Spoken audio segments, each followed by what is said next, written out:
இந்த வந்து அதாவது வந்து இன்னைக்கு வந்து பாத்தீங்கன்னா கவர்மெண்ட் பேங்க், பிரைவேட் பேங்க்னு நிறைய பேங்குகள் உள்ள வந்துருச்சு. ஆமா. அது போக பாத்தீங்கன்னா பினான்ஸ் அப்படின்னு சொல்லிட்டு பல விதமான பினான்ஸ் அப்படின்ற மாதிரி ஆரம்பிச்சாங்க. ஆமா. அதுவும் பாத்தீங்க அப்படின்னா இந்த பஜாஜ் எல்லாம் பெரிய பிராட் அப்படின்னு சொல்லிட்டு நியூஸ் எல்லாம் ஓடிக்கிட்டு இருக்கு. ஆமா.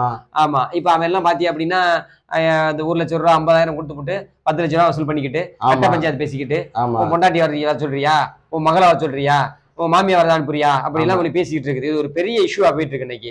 இந்த பேங்க் அல்லது வந்து பினான்ஸ் இதை பத்தி நீங்க என்ன நினைக்கிறீங்க?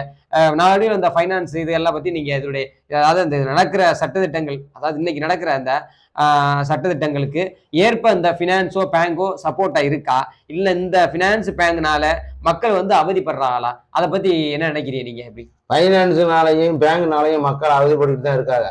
இருக்கா? ஆமா. இது வந்து ஒரு கொள்ளையடிக்கிற நிர்வாகமா இருக்குது. ஆமா. சரி. பேங்க்ல போய் இப்ப அக்கௌண்ட் ஓபன் பண்றான் செய்யறான். அவன் ஒரு 10,000 வரவு பண்ணிட்டு இருக்கான். அவன் போய் லோனு கேட்டா இன்னைக்கு வாங்க நாளைக்கு வாங்க நாளை கழிச்சு வாங்க இழுத்தடிக்கிற வேலையை தான் பாக்குறான். சரி. இடம் இருக்கான்னு கேட்கறான், நகை இருக்கான்னு கேட்கறான்.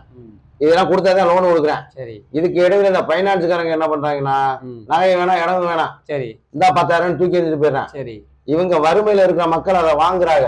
வாங்கினவன 10,000க்கு 20,000 சேர்த்து வட்டியை வசூல் பண்ணிட்டு இருக்கேன். கேட்க கொடுக்கலன்னு வைங்க, அது அவன் கேட்டதை கொடுக்கலைன்னா கொண்டாட்டிய கூட்டி விடுறியா பிள்ளைய கூட்டி விடுறியான்னு அவன் பாட்டுக்கு வசப்பாட ஆரம்பிச்சிடறான். சரி. இது வந்து யாருடைய குறை அப்படின்னா அரசனுடைய குறைதான். இது வந்து இப்ப நீங்க வாங்குற கடனுக்கு அரசு எப்படி குறை ஆகும் அப்படின்னு நான் கேட்கறேன். ஓட்டு போடுறான்ல, அவன் குடிமகனா ரேஷன் கார்டு வச்சிருக்கான்ல, ஆதார் கார்டு வச்சிருக்கான்ல, இருக்கும்போது அதை விட விலை மதிப்பற்றது எது இருக்கு? ஆதார் கார்டு தான் விலை மதிப்பற்றதுங்கிறான். ஆமா, கண்டிப்பா. ஓட்டு ஐடி இருந்தா நாட்டுல குடிமகன் ஆயிருக்கு. ஆமா, அவனுக்கு ரேஷன் கார்டு இருக்கு. நீ 50,000 லோனை கூடிய அவனுக்கு கவர்மெண்ட் பேங்க்ல லோனை கொடுக்குற 10 மாசமா 10 மாசத்துக்குள்ள நீ கட்டுற. அப்படி 10 மாசத்துக்கு கட்டலைன்னா உனக்கு ரேஷன் கடையில ரேஷன் பொருள் விநியோகம் இல்ல. நல்ல ஸ்கீமா இருக்குது. உனக்கு ரேஷன் கடையில விநியோகம் இல்ல. சரி. உன் பொண்ணு பள்ளிக்கூடத்துல படிச்சுன்னா ஸ்காலர்ஷிப் இல்ல.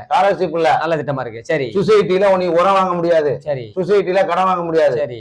இது 10 மாசத்துக்குள்ள கடனை கட்டிட்டீங்கன்னா சரி அடுத்து உனக்கு அடுத்து 20,000 வாங்கிக்கலாம், லோன் வாங்கிக்கலாம். ஆமா. இதை கவர்மெண்டே வந்து ஏற்படுத்தி கொடுக்கணும் அப்படின்னு உங்களுடைய. ஆமா. நீ 10,000 அந்த சொன்ன தவணைகளை கட்டலைன்னா நீ எந்த பேங்க்லயுமே லோன் வாங்க முடியாது. சிவில் பாஸ்போர்ட்ல சிவில் குத்துற மாதிரி பாஸ்போர்ட்ல சிவில் குத்துற மாதிரி சரி தாசில்தார் வச்சிருவார். ஓ, லப்ப ஸ்டாம்ப் மாதிரி ஒண்ணு வைக்கிறீங்க. நீ அதுக்கப்புறம் இந்த பணத்தை எப்ப கட்டு வட்டிலாம் இல்ல அசல வந்து எப்ப கட்டுறியோ 2 தவணையா கூட கட்டலாம். அதுக்கு 3 மாசம் சான்ஸ். சரி, நல்ல கட்டி முடிச்சிட்டீங்கன்னா மறுபடியும் எந்த ஒரு சூரிட்டி இல்லாம உனக்கு மறுபடியும் என்ன லோன் இருக்கு உடனே கொடுத்துருவா. லோன் மறுபடியும்